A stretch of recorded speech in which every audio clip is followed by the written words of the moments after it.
Welcome to the Invincible Innovation Show, the podcast for changemakers.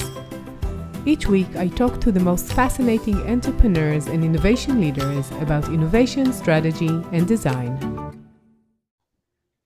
Hey everyone! Today we're going to talk about 5 things you must know about OpenAI capabilities, and we're just one day after ChatGPT 4 was released, so we are going to have this really interesting talk. Welcome to Invincible Innovation Live Show. I'm so glad that you're here. I'm Mazor, Kario, Product Innovation and Value Creation Expert, and I have a very special guest with me. Hi, Natalie. Hi, Adi. How are you doing? Good. I'm so happy to have you here. Natalie Pistunovich is an AI code and security expert. Natalie is at the cross-section of AI, code, and security, OpenAI Developer Ambassador of ChatGPT and DALL, Google Developer Expert for Go, University Lecturer, and Public Speaker. Wow. We're live on LinkedIn, YouTube, and Facebook, and you're so invited to join the discussion and ask questions. So let's start. I'm going to ask like a very high-level question. How would you define AI and why is it so important? So AI is basically when machines can do things that normally would require the intelligence of a human, like learning or taking a decision or even changing a decision based on new information as it comes in, and generally doing something beyond a predefined set of instructions. But and it's special. Yeah. Sorry. I'm saying that most people, like, they say, okay, computers are just getting a bit smarter. So in the past, we could do something with them. They would do the calculation and give us an output. And now it's a bit more complex. What is really the difference between what we had and the AI itself? It's the power and the independence to take a decision and not operate based on predefined set of information and instructions, but actually take the independence of you did not tell me what to do. This is not anymore just a set of if else, find the right scenario and act accordingly. But here's just a set of information and now take a decision, which is actually what we do as humans as well. So that's this new level of independence, of the ability to take decision and to process information that was not instructed how to handle it, is this new superpower that computers got with a leveling up of AI. Right. So you're an OpenAI Developer Ambassador. So what companies should know if they're interested in using OpenAI, and why OpenAI is so blooming right now in difference to like other capabilities that other big tech companies have? Absolutely. So I'll take a moment to explain what does that mean, being a developer ambassador. And I'll start with saying I am not employed by OpenAI. I am a volunteer. So I never even got a swag hoodie. Wow. But what I do, yep. But what I do get in return for the time that I'm investing is access to models and to new developments that are under NDA, with the purpose of doing some alpha testing, but also with the purpose of getting some training, and then later on being able to help individuals and companies who want to use that. So as a developer ambassador, there are 6 of us, and you can find a link to our Calendly or other scheduling system on the documentation page of OpenAI. So basically, once you go there, you scroll enough, you find it, and then you can always get assistance from us for free. That means you can schedule 15 minutes and just say, this is an idea that I have. Is this feasible? How should I implement this better? Or you can say something like, I had this idea, I developed it, and I hit this technical wall. Can you help me? Or maybe help me improve the prompts and so on. So this is the type of help I am offering as a developer ambassador. And this is the one of the reasons why we're getting this earlier access. And of course, this is something that is very exciting for me as well, to always have a chance of seeing things that are really in the front of technology. And so this is to cover the initial part, the part 0 of the question of what is being an OpenAI Developer Ambassador and how can the listeners benefit from the presence of us. So what companies should know if they want to use the tooling of OpenAI is that most tools do have an API, which is great because it means you can automate things. You don't actually have to drag and drop things into the UI as we were doing for a while with ChatGPT. And you should know that there's always terms and conditions, and you need to follow the safety measurements. So read what is allowed, read what is not allowed. So for example, the other day somebody was asking me, is there really no way for me to have an adult-only chat app based on OpenAI? And the answer is no. Yeah. There are other tooling out there. There's other companies that do this, and they will offer the service. Some things are just not possible. Yeah, I just read today about that, you know. They changed something in their legal. I think they're called Kimberly. I don't remember exactly the name of the chat of the entity that he's talking to, but they changed something. It was like a companion. You could be their friend, but if you wanted adult-only language, you need to pay them something like $69 a month or something, and they would provide you this option. And then there was something illegal there, and they changed it. And people were so disappointed that some of the capabilities were taken from them, and the relationship with this assistant did not work as in the past. Did you hear about that? Yeah.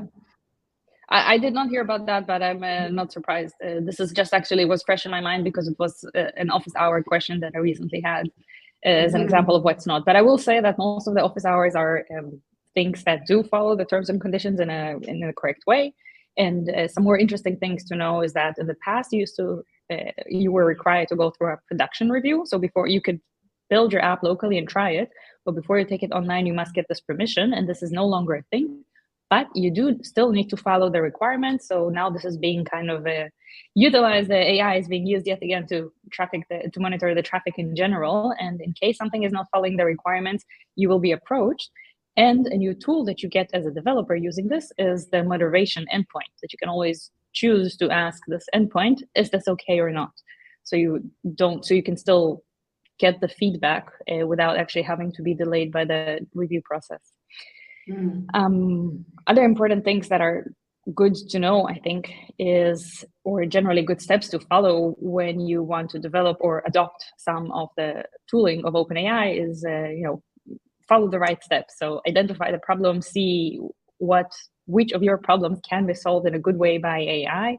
Do you have good data, maybe, in case it's relevant to solve that, or to make this more personalized for you?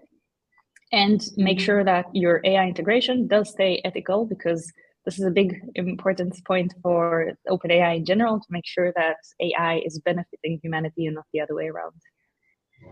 So just for example, I have a company who's doing e-commerce, and I would like to develop a chatbot for e-commerce websites. How could I use the OpenAI capabilities with my data, because it's my stores, right? My clients, so my stores, whatever, in order to build this kind of tool? And how do you make sure that it's compliant to what is the OpenAI definitions of ethical? So we start at the beginning of how to use your data in a relevant way. You always have an option of doing fine-tuning, but many solutions actually don't require that, and that's enough to use context, which got bigger with the announcement of GPT-4. So now you have access to 8K and even 32K tokens, which is like 50 pages of a book. So usually you don't have that much context on your users, but in case you do, you have this option. So the good practice I would recommend is take whatever data you already legally and consentfully collected about your user and include that in the prompt where you're using this. So let's say you want to use, what would be our use case? Let's think about something together. You have the e-commerce, and you want to use AI. I have an e-commerce website, and I want to have a chat or a chat bot that would encourage people to buy as much as possible, of course, and to personalize their suggestion based on their past, what they bought in the past, whatever. So the scenario we have, if I get this right, is basically a user is entering your website, and kind of the chatbot is, so you're in the mood for buying anything specific today, and then the user says no, and then maybe ask, like, can you recommend me something? And then this is where the AI would kick in. Sure, and it will be based on my history as a client. I think it makes sense that you might have had this scenario that I don't know. That's the first thing that comes into my mind. How do I make money? E-commerce. So that's the only. It's not because it's an important use case, just because it's like obvious. Yeah. So in this scenario, you can write in the context information like what are some things that the person already bought. So your prompt would be, this person has bought in the past items ABC. This is a woman in her, I don't know, 20s, and she is based in this and there. And I know that her profession is this and that. And these are the newest items or the most expensive items or whatever kind of logic to you, or maybe the items in the category that I noticed she buys most. Which of those would I recommend? And then you get back a recommendations of, let's say, 3 items, and then you make another iteration with the AI before you present this to the end user, where you say, so put that into the context of the conversation that we already have, and then you copy this. So how has your day been? Glad you're back. Let me recommend you some things. And then it will kind of continue this voice. And it will also not just, link, here's items you can buy 1, 2, 3, but more like, I noticed that you have bought in the past AirPods. Let me recommend you a case that can go with that. I noticed your favorite color is blue. Let me recommend you a blue case for your AirPods and things like that. Yeah. And tell me some stories about what people actually usually ask. I just gave an example. So what would they usually ask when they come to you? Like very technical questions, or are they clueless, or It's do the they know entire what to scale. do? Yeah. It's really usually the entire spectrum.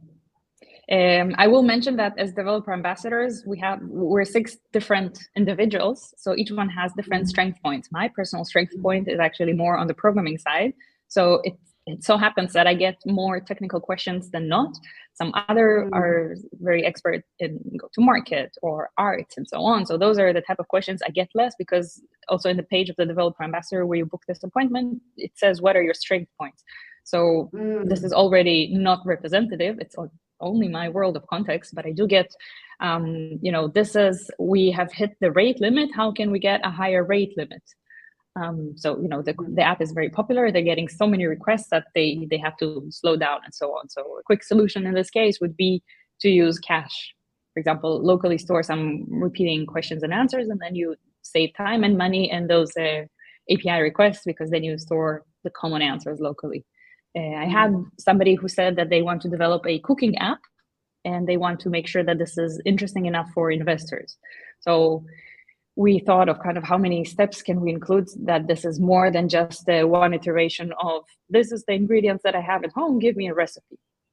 And then we kind of developed that into a bit of a more complex use case with several steps of iterations with the AI.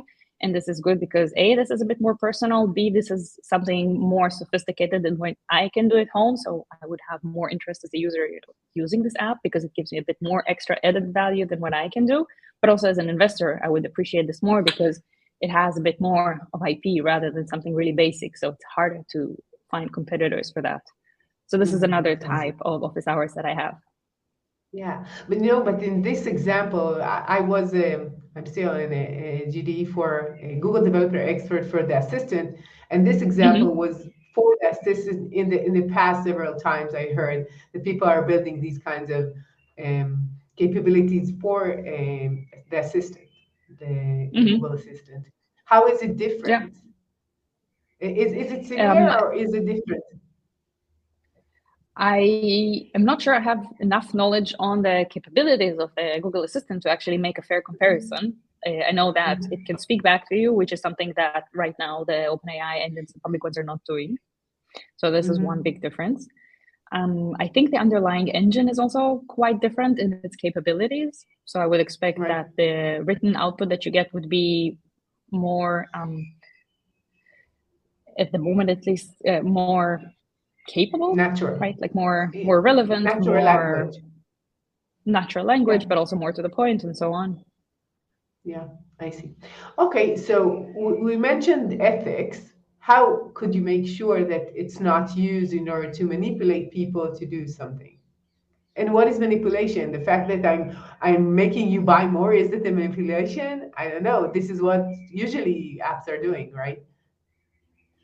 This is a good question. This is a philosophical question, and I will mention that the OpenAI team does have a large ethics team that handles with questions like this and bigger, generally about the ethics of AI and making sure that this is used for the better of humanity. And let's say that there's a concrete list of endpoints on the moderation, or concrete list of sub-endpoints in the moderation endpoint, that those are things that are not allowed, like violence, like explicit content, and so on. So persuasion is actually not there. So it's between you and your clients. Yeah.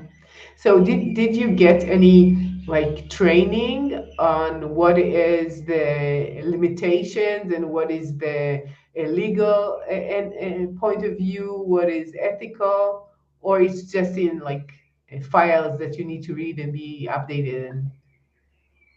It's never files. It's always, here's the new tool, go, good luck, have fun exploring.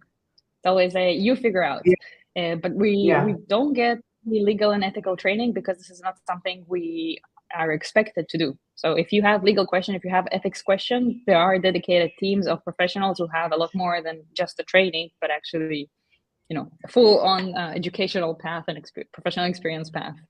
So I would be, it would not be me who is able to answer such questions. Okay, ChatGPT 4, just yesterday it was released. Tell us about that.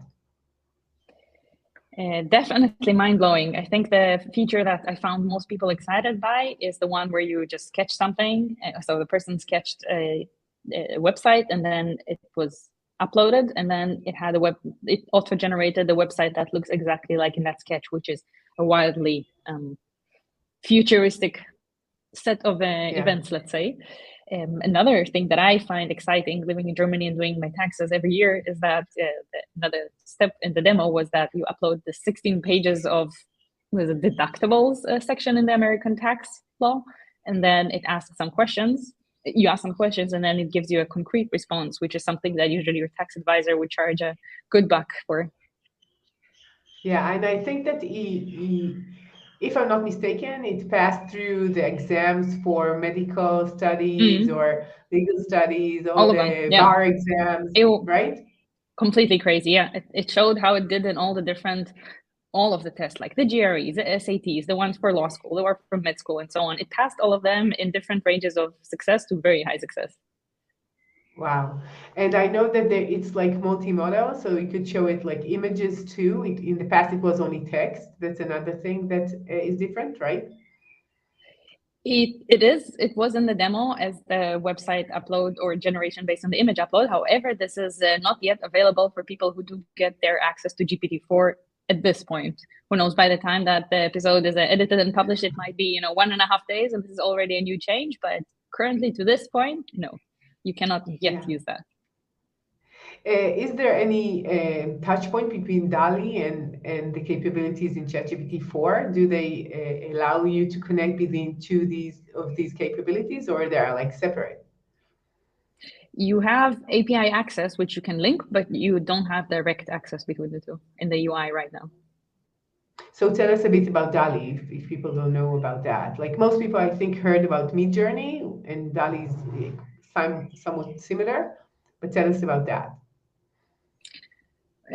Both are basically tools that you give an input and you get as a text, and you get an image as an output as a generated one, and you can specify things like 3 apples, 2 pears, and 1 elephant, but you can also say in the style of a name of an artist, or digital art, or maybe something that looks like it was knitted, and so on. And there is in the beginning, so DALL-E came out in April 2022, and shortly after it came out Midjourney.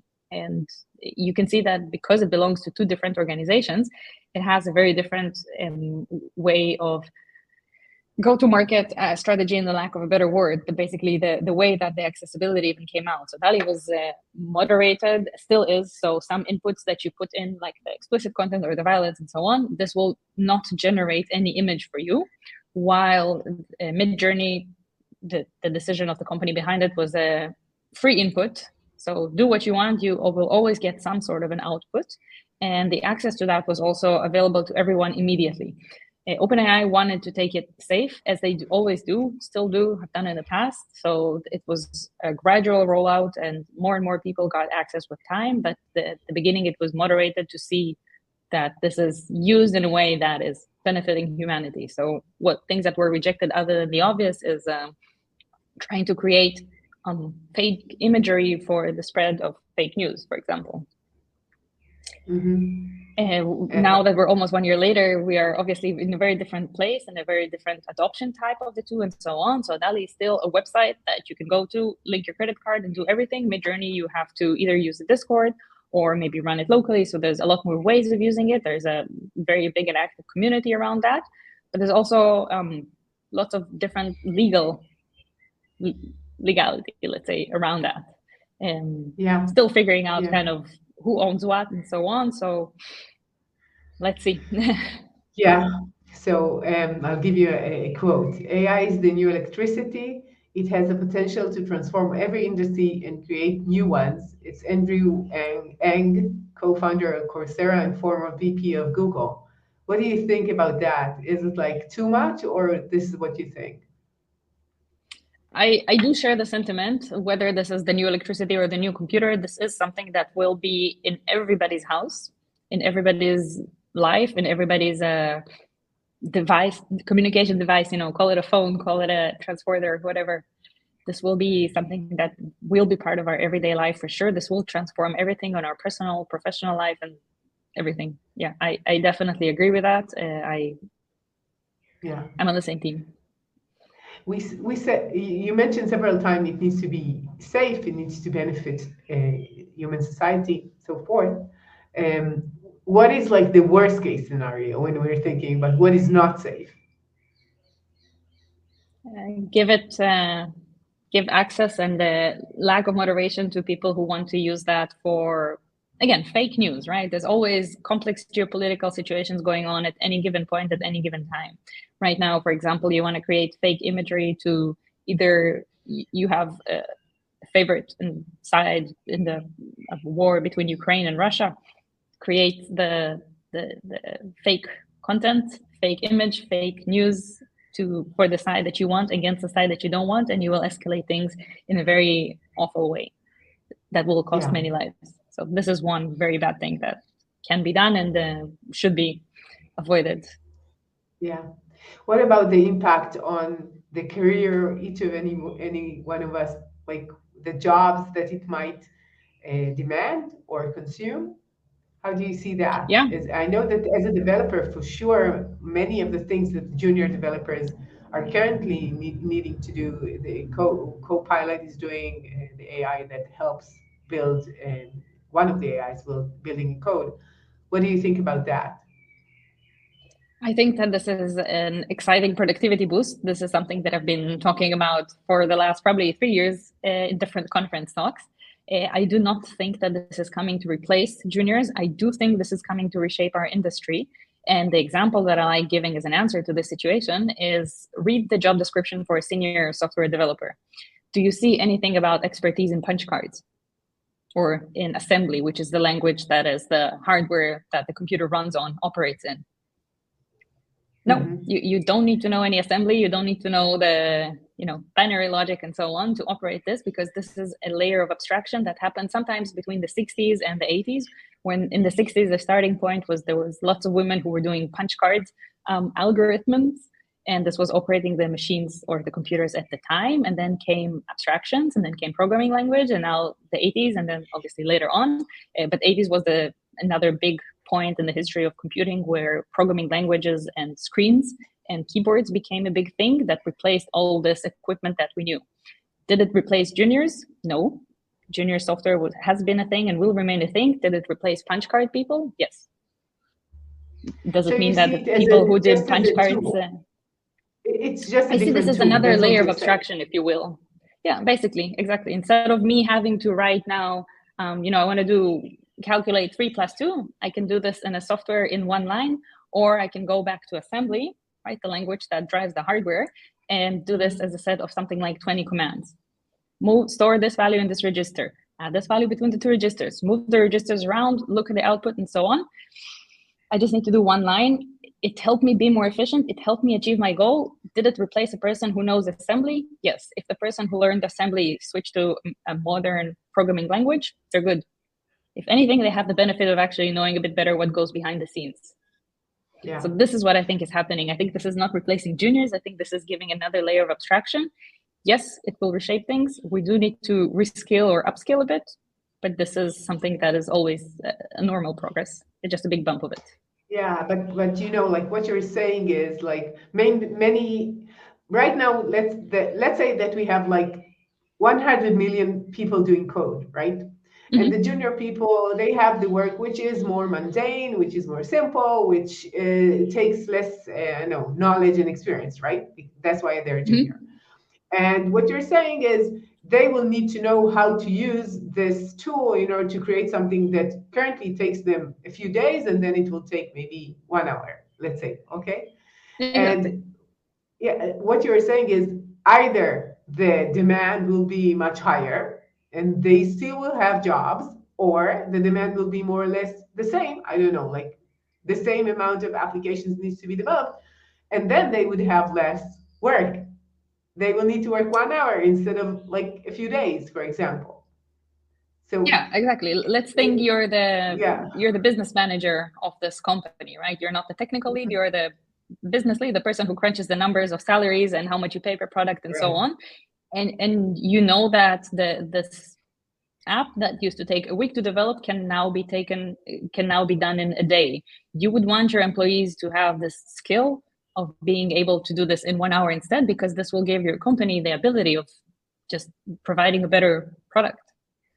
So Yeah, if you of already course. hired those people, you probably, in addition to their technical skills, you also hired them for their social skills and also for the skills of being able to learn things. So yes, you will have to calculate for some time of learning, and then you'll just get this wild productivity boost. It's kind of like you already plan for some productivity and the educational budget and some time to go for a conference or for a training and so on. So this is just another type of training, but instead of learning, this is the new version of the language we're using.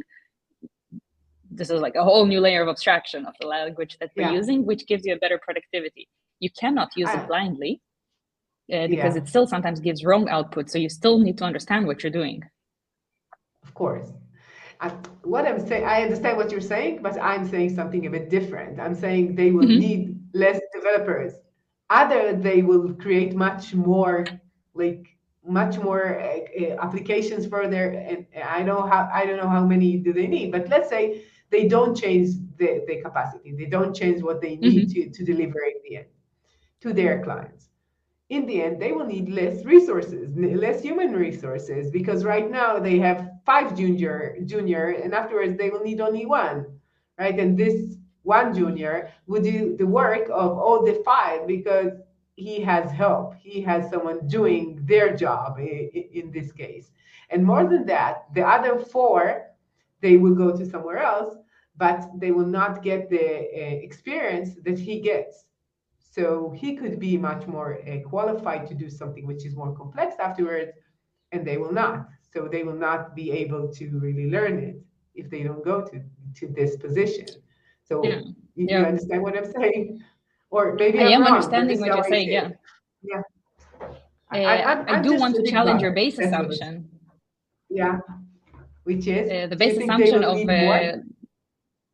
of let's say that I am the business manager, and now I know that I can get a bigger productivity boost, but I choose not to take it. I think very few business leads, let's say, will take such a decision, because if I already have my budget for 5 developers, why would I want to cut that to 1 in exchange for not doubling my revenue? The question When I is have the choice not between I going know that I will forward. get Right now, you're right. If I have a budget right now and it's 100 million, and we have 100 millions to build something which could lead to, I don't know, like 5 million users, whatever, and this kind of revenue makes sense that I will get more. But in the future, let's say I would have more or less the same capabilities, the same needs for the company, and I would just hire less and make more money. because I don't need to pay AI as much as I pay for human resources and developers. So going forward, these people would probably, I'm not saying they will be not employed, I'm just saying they will do something else. And the same goes for creative people, for marketing people, for sales people, for legal. It doesn't matter. Right now we're talking about coding, but that doesn't really matter. If right now I have someone doing all the copywriting for my ads and doing the marketing and the calculations in order to optimize the cost for marketing, whatever. All these people would be less needed, and next time I could fire or hire less because I get the same results without being. I don't know. Don't you see it this way, or I'm mistaken? I This is what absolutely comes see to my this. mind. Yeah.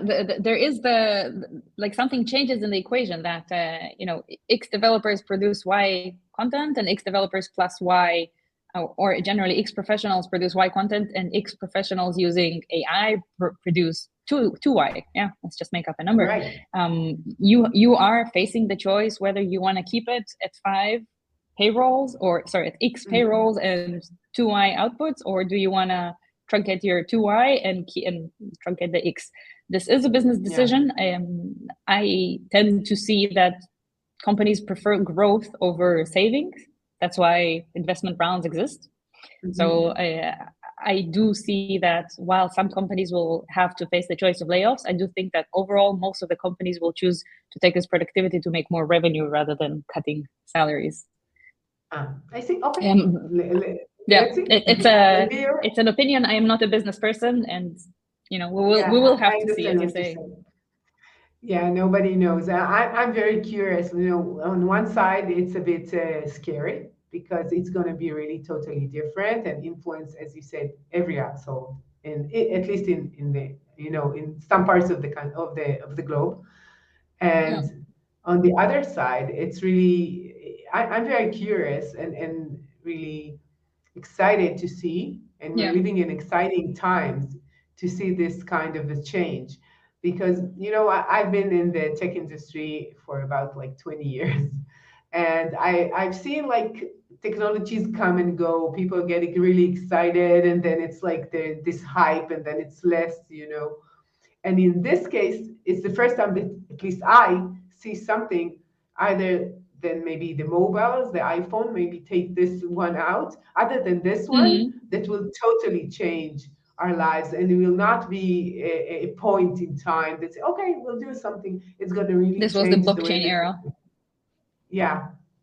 So I don't know. I think one of the reasons for that, I share this sentiment. And I think that one of the reasons for that is that we see already things in place happening, rather than when it was, at least my impression, conversations about blockchains, that this can do this can do that, and then you have to go and implement those promises, and this is kind of when it disappeared a bit. But here, before we even start promising things, it's like you see, oh, it just generates code. Oh, it just did this image. So first comes the results, and then comes the promises. So I think because of this different flow, I anticipate this to be different. I think what I find most interesting is the fact that people the fact that tech people are very enthusiastic about it. Is like, okay, this is what they're supposed to do. But there's so many other people not related to tech. I have like one group of like people who are therapists, and you say, okay, therapists, they're using AI, it doesn't make sense. Or people who are looking for people working in nature, people working with kids, people working with finance, which are not really tech people. And they found themselves, they found the capabilities very intriguing, and they're using it. Even things that might not have come to most people's mind, they find how to do it. And for me, the fact that I'm using it for things that I never thought I would use it. My son had a birthday, and I always have like this game that they need to find something related, like going for a treasure hunt. And he loves Pokemon. I don't know Pokemon. With all due respect, I don't see this. But I wanted to give it like the what are the characters going to do? What would be right? What would be the game based on? what are the tasks we're going to ask for on the way in this treasure hunt. And he just wrote me what to tell the kids and what would be a good character to blame and who's the bad guy and the good guy, and it just told me what I need to do. And I asked my kid, he was not that specific, right? So I took OpenAI and he helped me build this for the game, which doesn't make sense, It's like a helper. That's okay. I need that, so come and help me, which is like, I know I'm in shock by the fact that I use it for that. It doesn't make sense in the beginning, and I'm sure that I would just be interested in the OpenAI team seeing all the requests that they get, being surprised that they get requests for protocols of treatment for, I know, mental health. And the answer is like, it's not something that they coded. It's not that they say, okay, we're going to build this, we're going to build a mental health application, which is what I find so surprising. Like most people are not even in connection to technology. Many of them would say, I'm not a technological person. It's not for me. And then they come and use it, which is like how do you know that? How can you even think of this recommendation? That's such a good idea. Yeah, and each time you ask, you get something else, which is so refreshing. It's not like usually in computer, you get one answer. You get a question and you get an answer, and each time you would ask, you would get the same answer. Now you get different things. Same for image. If I have the same prompt, I would get different images, which is like shocking. Like it's the same request. How did you do something else with it? Related to, in general, to creativity, I think about it a lot. I come from design, and I see designers and illustrators, musicians, everyone is doing art, really amazed with the capabilities there.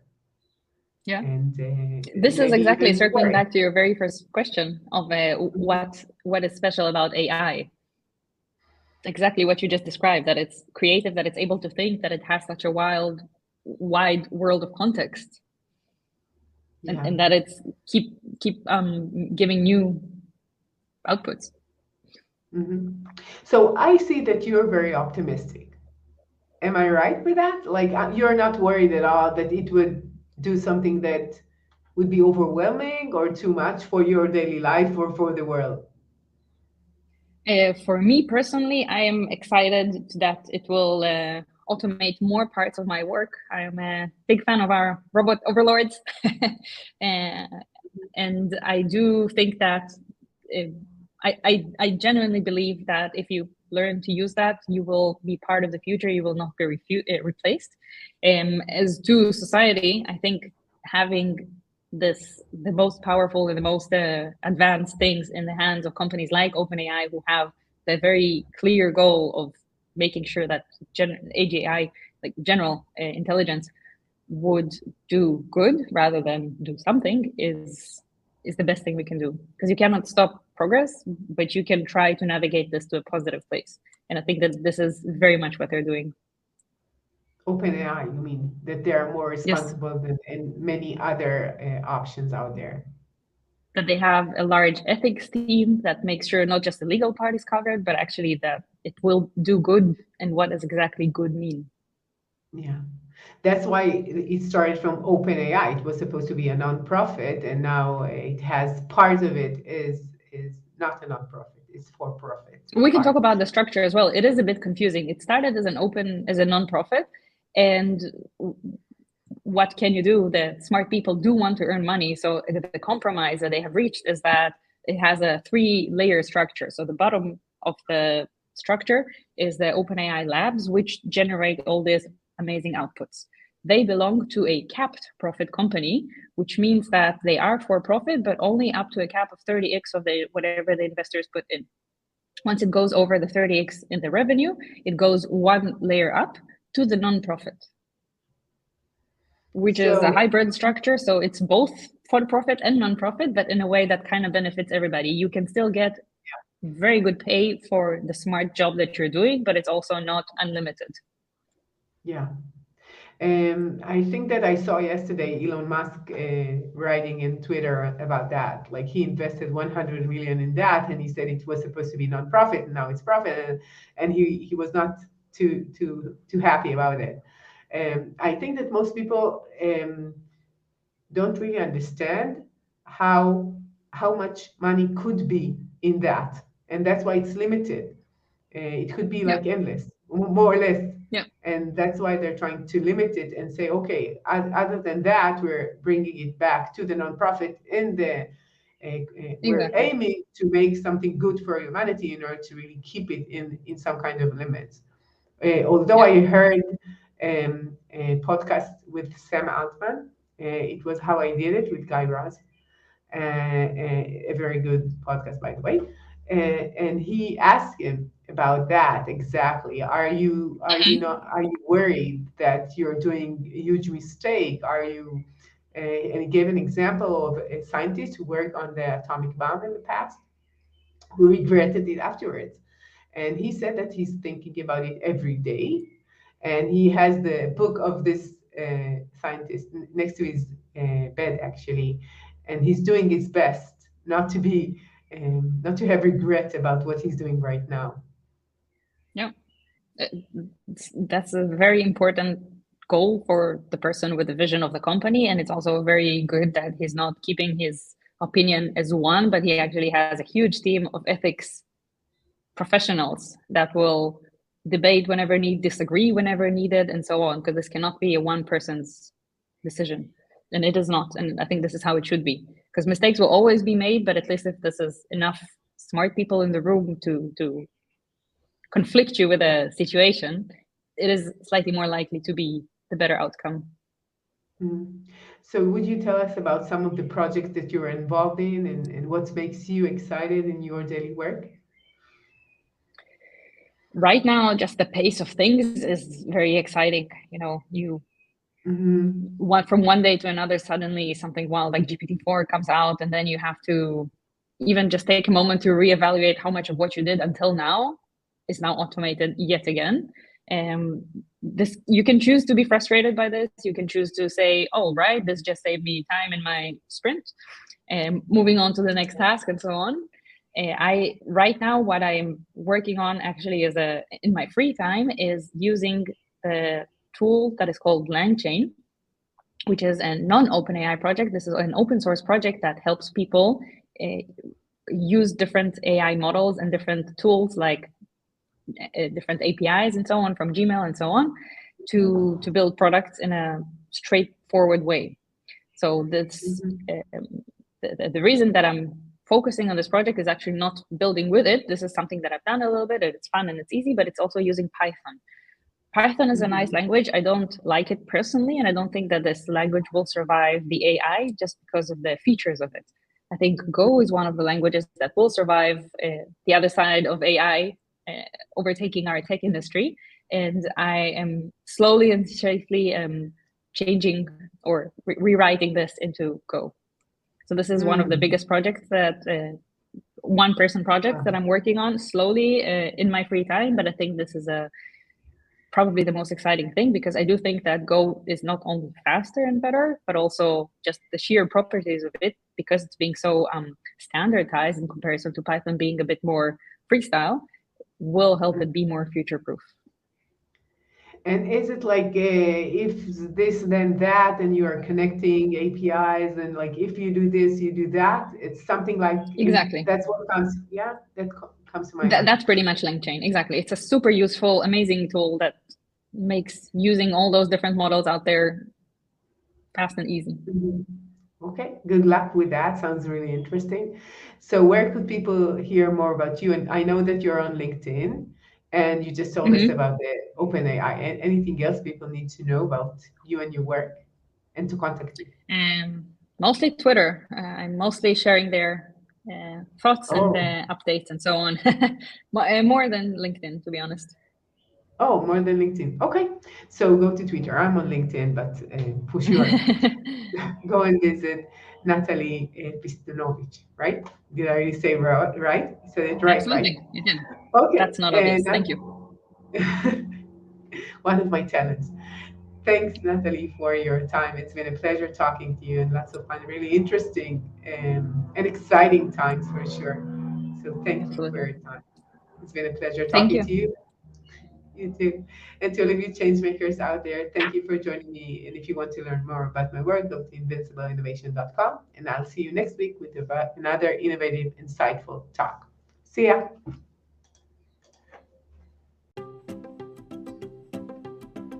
I'm Mazor Kario, and you've been listening to the Invincible Innovation Podcast.